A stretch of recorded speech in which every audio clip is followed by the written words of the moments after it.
Good morning, I'm Renee Allen. Thanks for joining us. The 9th annual Boudin Festival that kicked off for us on Friday in Scott.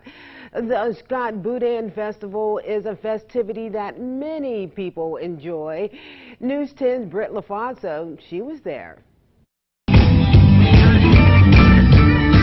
I like the music and I like the beer. I have gas on right now.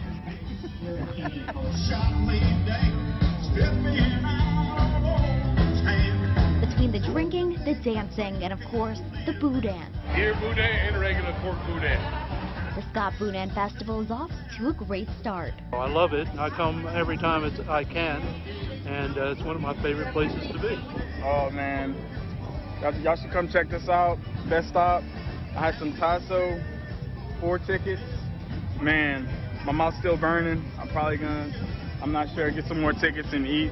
It's been 3 years since the last Boudin Festival, and people here say this year they're making it count. Oh my God, it's amazing to be out here and to see all the people that we haven't seen in years. Just to be able to be amongst our people, it's just amazing. Nobody's ever gone out and done festivals in a while, and it feels good, honestly. It feels like we got over something. It feels good to have everyone out, everyone's eating, everyone's socializing. It feels really good to be out and not in a house stuck all day, trying to find something to do. It feels good, especially it's a beautiful day. Everyone's out, everyone's having an amazing time, trying different foods, boudin, crackling. It's amazing out here. The Scott Boudin Festival that continues for you today and Sunday. For more information on other attractions this weekend at the Scott Boudin Festival, don't forget about our website. You know what that is. That's KLFY.com. Then we head to St. Landry Parish, where a contractor from Texas is facing criminal charges. Police in Croc Springs says he promised to renovate a home, but he took the money and did not finish the work. This is 38-year-old Stephen Michael Shower of San Antonio. He runs a company called Red, White, and Blue Construction. He was not forthcoming on giving any of the materials back, giving any of the money back. Croc Springs police say Shower made a deal with a local woman in November 2021 to fix up an old house on Main Street. The woman sent a total of $91,756.54 to do the work. She even sent periodic payments to get it done faster. However, little work was done and the project was never finished. These are pictures from inside the house shared with us by police. They show exposed walls and fixtures removed. It's a remodeling job not even close to being completed. So she had to pay more money to get an electrician to make the residence a little livable for her to actually stay in, because it was absolutely demolished. Detective Robin says it was discovered during the investigation that Shower is not licensed in either Louisiana or Texas. Authorities brought Shower back to St. Landry Parish earlier this week to face a charge of home improvement fraud, but he got out a short time later on $5,000 bond. This guy lives all the way in San Antonio, Texas, so now we have to worry about him actually coming back to court, and if she's going to get restitution for any of this. Now, police say do your research when working with a contractor. Be wary of handing over large sums of money and doing so up front. The Opelousas Police Department needs your help identifying a man wanted for attempted murder and burglary. That incident occurred in early March on Delmas Street. Police say a victim who lived in the area was shot at by the suspect attempting to burglarize cars. Police obtained this video of the suspect. Detective Michael Hidalgo shares this message with us. Pulling on the door handles is bad enough. Now these people are starting to commit these crimes with weapons, and before something really bad happens, we need to get this person off the street.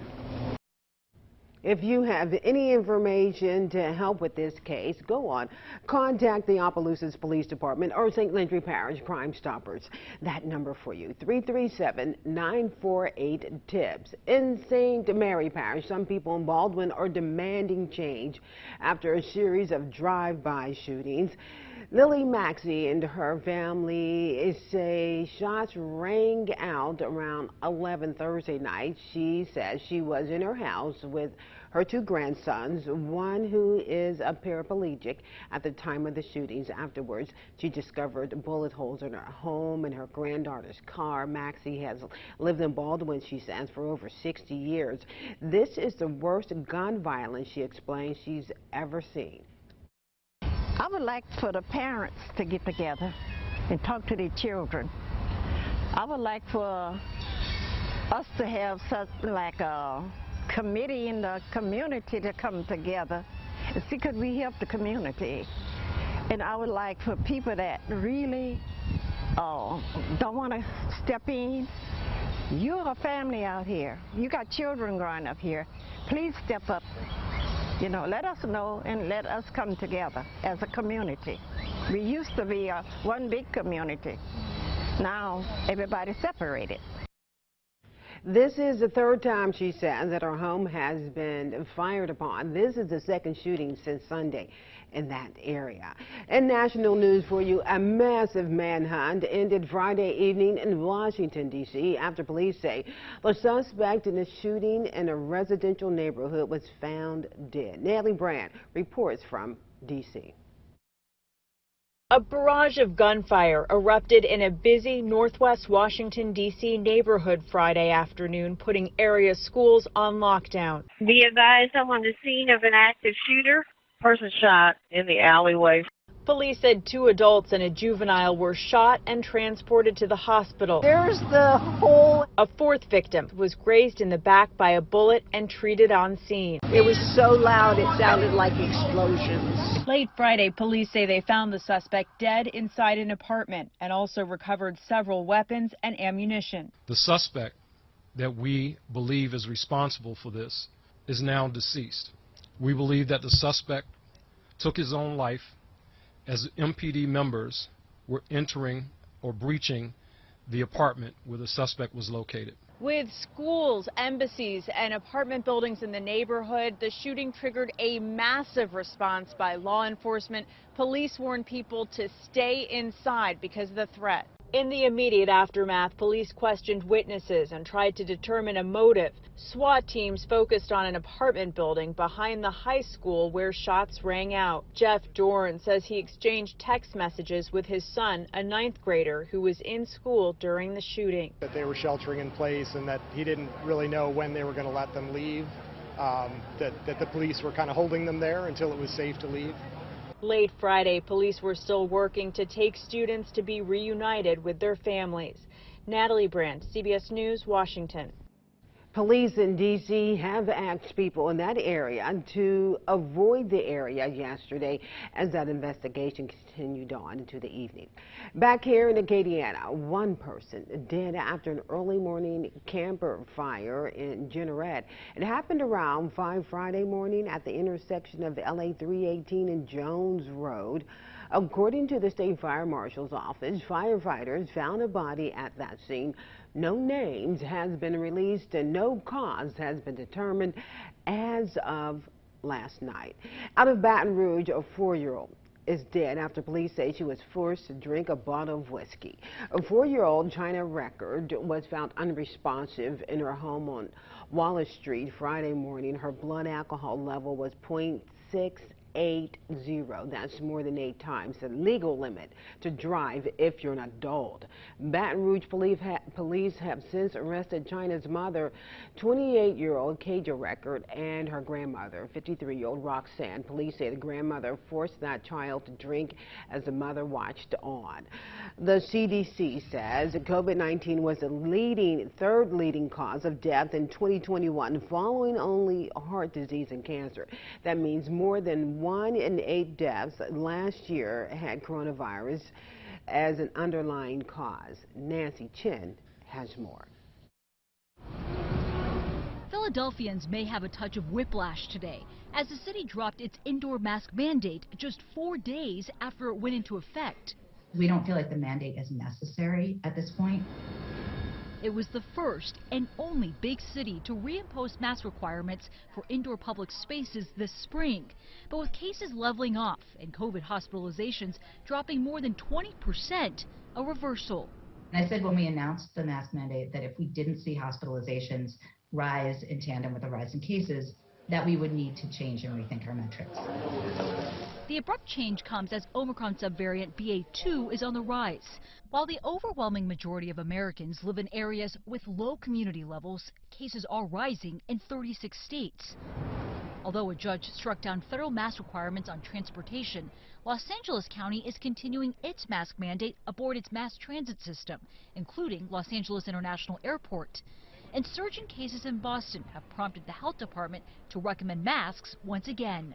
If we're only talking about hanging on another 2 or 3 weeks, is that really so difficult if it's going to save lives? Rosita Lamberti's family owns Positano Coast Restaurant in Philadelphia. We're heading towards in a better direction. Sure. So, and to have to then all of a sudden go backwards, I think our guests were really confused by that. And while local officials seem to constantly change their policies, a new poll out today shows 64% of Americans would support an indoor mask mandate if COVID rates spike. Nancy Chen, CBS News, Philadelphia. Then a Church Point fire where a man says the fire burned down his mobile home. That was started intentionally, he tells us. It happened in the 300 block of St. Stephen Drive in Church Point. We spoke with the owner of the mobile home about what led to that fire. And I just literally just watched it burn down. I called 911 and by the time they got here it was all gone. Nathan Jobert, who owns the mobile home, says he was renting it out to a mother and her son. Earlier today, I was talking to his mom. Him and his mom got into it about picking up all the trash in the yard, and I told her she wouldn't do it. I was going to have to pay somebody to do it, and he got mad at his mom and slammed the door. So I left it alone. I went to take care of my business. We'll do other work. Jobert says for a while he was working in the back of the mobile home park when he saw his tenant's son. I was coming out of the trailer park, and I seen him took off running down the road. I was wondering why he was running. I thought him and his mom was arguing or something, whatever. So I assumed, when I looked at the yard, I didn't see his mom's truck. So only thing I seen is a bunch of smoke coming out the door. Jobert says at first only a sofa was on fire. He tried to put it out with a hose, but the flames quickly grew. He says he learned how the fire started by talking with the woman who was living there. He says she told him her son asked for $10, and when she said no, he became frustrated. And he told his mom that he was going to set the house on fire, and he did. They thought he was joking, but he really did. While he'll now have to tear his mobile home down, Jobert says he's still in good spirits. I'd have given him $10 if you'd asked me. If I knew this was going to happen. That was Britt LaFaso reporting there. The state fire marshal's deputies were on the scene while she was there. She tells us they're investigating how this fire started. Trevor Sonye over in the Weather Center. And good morning to you, Trevor. A nice day for us this morning, at least. Kind of warm, though. Yeah, it will be warm for it today, and those winds will be strong once again. We've been seeing these south winds in that 10 to 20 mile per hour range each day, and it looks like today will be no different. Let's take a look at temperatures across the area this morning. In the 60s, 67 in Lafayette, 66 in New Iberia, 67 coming into Ritter. Satellite radar shows mostly clear skies. Zooming on out, we do have clouds increasing, though, across Texas. We have a front that's moving into Texas, and that will be moving into our area for Monday night and Tuesday. You can start to see some storms lining up here across the Texas Panhandle and Oklahoma, but that will take a few days to get here as this trough will be slow moving. So the weather looks pretty good for today, and it looks good for tomorrow as well. Temperatures rising quickly through the 60s and 70s. We'll be in the mid-80s later on today. Future track shows a mix of sun and clouds. We'll see some low clouds coming off the Gulf today, but otherwise mostly sunny. Clouds could increase a little bit for tomorrow, and maybe an isolated shower or storm or two for tomorrow due to that warm air advection coming in, and that atmospheric lift will begin to increase across the region as that front that I was just talking about will be getting closer. 60s for this morning, rising into the mid-80s this afternoon, falling into the upper 60s to lower 70s for tonight. So mild temperatures tonight, and then for tomorrow, we're in that mid-80s territory once again. South winds 10 to 20 miles per hour. We've seen these breezy south winds each and every day here through the past few days, and that will continue, it looks like, through today and through tomorrow. South winds tomorrow, once again, 10 to 20, gusting as high as 25 to 30. Here's that trough I was speaking of. It's mainly across Texas now. Front is still right in here. It will take this trough a few days to get here, as high pressure is still anchored here across the East Coast. But this will be working eastward, and it will allow this trough to move eastward, and that creates atmospheric lift for Monday night, and Tuesday, as the front will be moving through, and we will see an increase in rain chances because of that. Atmospheric moisture shows relatively dry air for now, but this moisture conduit here will be working off to the south and east, with the front mainly right now across Texas and Oklahoma. But by Monday night and Tuesday, this front gets a little closer, and it may make a passage by Tuesday and Tuesday afternoon, bringing us a slightly drier air for Tuesday night and maybe Wednesday, but then warming right back up for Thursday and Friday.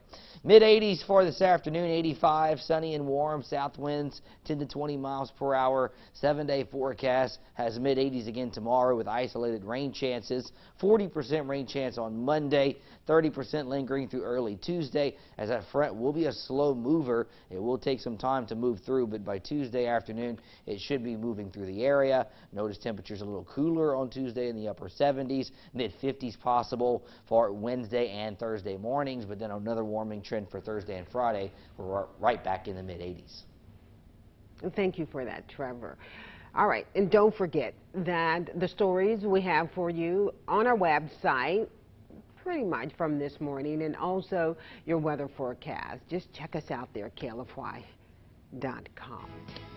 Authorities arrested 3 people accused of attempting to nab a bunch of catalytic converters. Can you believe that? At Evangeline Downs in Opelousas. Good morning to you once again. Katie, and you're watching your Pop Spot 2.